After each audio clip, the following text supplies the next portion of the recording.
waxaan arkay video kalaabiyad dunida la wareejinayo. tani waa Amal Kayse waa gabar youtuberad ah muuqaal iyada iyo ninkeeda qaas u ahaa ayaa lagu baahiyay baraha bulshada. كنحو نفتوا fadeexadan iyo ceebeynteeda waxa ka dambeeyay ayaa la leeyahay ninkii iyada qabay marnaba middan ma aysan filaynin. gabadhan waxay ahayd gabar dhiirigeliye ah dhanka kalena ah gabar shaqada oo gabdhaha waanido. weliga waxaad iska eegtaa qof danaysta qofka danaysta waxa lagu gartaa dadka inuu dhex galo ma jecla. markan waa muuqaal ay gabdhaha kaga digaysay ragga danaystayaasha ah hase yeeshee marnaba ma aysan filaynin in iyada dhabarka laga toogan doono.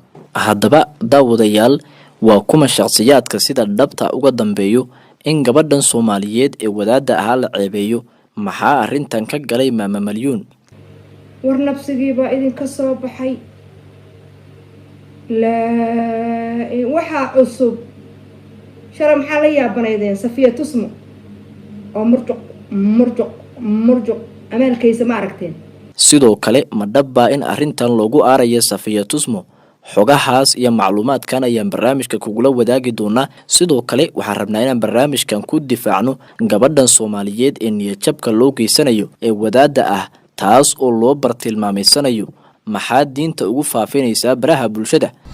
قال رسول الله صلى الله عليه وسلم كصلي النبي اللهم صل وسلم وبارك على سيدنا وحبيبنا ونبينا محمد صلى الله عليه وسلم. أما بعد haddaba daawadayaal inta aan muuqaalka u guda gelin fadlan marka hore muuqaalka leegareeya si uu u faafo una gaaro bulshaweynta Soomaaliyeed. sidoo kale nagu soo biir oo ka mid noqo asxaabteena adigoo channelka subscribe dhahanaya gambaleelkana u haddaba gabadhan Soomaaliyeed oo lagu magacaabo Amal Kayse waxa lagu ceebeystay baraha bulshada way Soomaalidu isticmaasho waxaana lagu baahinayaa muuqaal iyadu ay iska leedahay.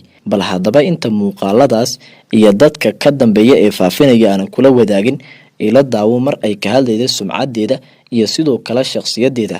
anigu waxaan Amal Kayse wada garanaysaan qof walba magacayga uu garanay magacayga reputationka qofka sumcadda waxba ka fiican sumcaddadu waa 100% kalsooni waxaan isku qabaa 100% ma halaba 100% baan gacan ka saxeeyay qalin ku saxeeyay. gabadha sidan u sharafta badan sumcadda iyo sidoo kale dhaqanka wanaagsan leh waa la ceebeystay waxaana loo soo maray ninkii qabay iyadoona baraha bulshada lagu faafiyay muuqaal iyada iyo ninkeeda oo xaalad jimaac ah sameynaya ama sida ay lamaanuhu sameeyaan ah. bal haddaba ila daawo muuqaal ninka la sheegaya inuu muuqaalka ka faafiyay kaas oo iyada qabay. والله لو تعيشي صح يا سمع وليست نوراد aad baad ku mahad celiyaa kumikina quruxda badan leh ما شاء الله aad ku soo jawaabteen. كنحو نفتوا kii ka naxow naftawa. dhacdadan mid u eg waxay ku dhacday Safiya Tusmo waxaana ninkii qabay uu ku sameeyay arrin argagax leh. haddaba gabadhan Amal Kayse oo ku hayb ah ninkii Safiya Tusmo muuqaalada ka soo bandhigay ayaa la sheegayaa in arrintani ay tahay mid loogu aarayo Safiya Tusmo. bal haddaba intaan idinla wadaagin qoraal ay Amal Kayse ku sheegaysay in muuqaalkan la faafinayo uu yahay iyada iyo ninkeedii arrintanna ay sidaasi ku faaftay waxaad marka hore ila daawataan Amal oo ka digaysa gabdhaha Soomaaliyeed in aan lagu danaysan iyo sidoo kale raggu sida ay u qiyaanaan ma oga in iyada qudheeda xitaa dabinkaasi ay ku dhici doonto. bal haddaba aynu isla daawano muuqaaladaas. إسراعينها بلوض حمار يطلع حمار يجي لكن هذا كارك اللي جحيل فربنا يدل إنه فربنا خاصة كوكو طلاب سنة سيدا وحنا كم مرة شرنشرة الكرمات مقف شرنشرة كرايو ما شرنشرة كارد جانا weliga waxaad iska eegtaa qof danaysta qofka danaysta waxa lagu gartaa dadka inuu dhex galo ma jecla. wuxuu jecel yahay hadii la shaqo la wada galaya inuu keligii shaqeeyo iska dhiga sidaan loo ogaan. qofka danaystaha waxa lagu gartaa dadka ma jecla wax walba ana isla saxan aniga ayaan buklay mi ana marka qofka danaysiga sifadahaas lagu gartaa. haddaba daawadayaal ma ku fogaanayno muuqaaladan hase yeeshee markan waxaan kula wadaagayaa qoraalka ay barteeda YouTube-ka ee community-ga ay ku soo qortay kaas oo ay ku cadeynaysay in muuqaalkan la faafinaya laga duubay iyada iyo ninkeeda. waatan waxay leedahay sidan: aamusnaanta, dulqaadka, ixtiraamka iyo qadarintu waxay qofka ka dhigtaa mid qiimo leh. cayda, aflagaadada, xumaanta iyo xaasidnimada waxay qofka ka dhigtaa mid bilaa qiimo ah. had iyo jeer xumaanta iyo samaantu meel ma wada maraan. xabsiga ugu weyn ee qofka bini'aadamka ahi gala waa isagoo ku sifooba xumaan. xorriyadda ugu weyn ee qofka bini'aadamka ahi helaana waa isagoo ku sifooba samaan. shumaca ama iftiinka mar walba ii baxa waa kalsoonida nafteyda u ah mid had iyo jeer ku dhisan aqoon, waayo aragnimo iyo xeel dheer.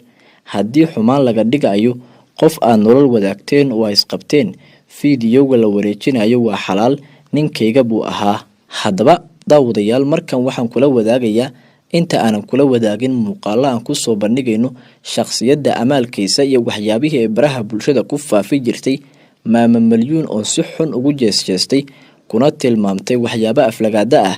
bal haddaba aynu isla daawano. war nabsigiibaa idinka soo baxay. waxaa cusub shalay maxaa la yaabanaydeen safiya tusmo oo murjuq amaalkaysa ma aragteen. guryo baay garooba ciro leh, habar weyn oo garbasaar weyn oo baraha bulshada ku jirto. waxbaan waaninayaa, waxbaan wacdinayaa, ayaduna iswaaninayn. haddaba daawadayaal, amaalkayse ma ahan shakhsigan ay ka sheekaynayso malyuun cali, hase yeeshee waa qof diinta faafiya, wadaad ah, gabdhaha soomaaliyeedna dhiirigelida. waa kuwan muuqaaladii ay soo duubtay bisha ramadaan, kaas oo ay dadka soomaaliyeed diinta ugu faafinaysay. أعوذ بالله من الشيطان الرجيم. بسم الله الرحمن الرحيم، والصلاة والسلام على حبيب الله نبينا محمد بن عبد الله وعلى آله وأصحابه أجمعين. ما بعد، رمضان مبارك وكل عام وأنتم بخير. ما أنتم وما أنتم صدحات بشر خير قبتي شهر رمضان مبارك. وحي الرسول عليه الصلاة والسلام يد الله مع القاضي. عنت إلى وحي كترتا قاضي حين يقضي مركو قاضي وحفلنا يو.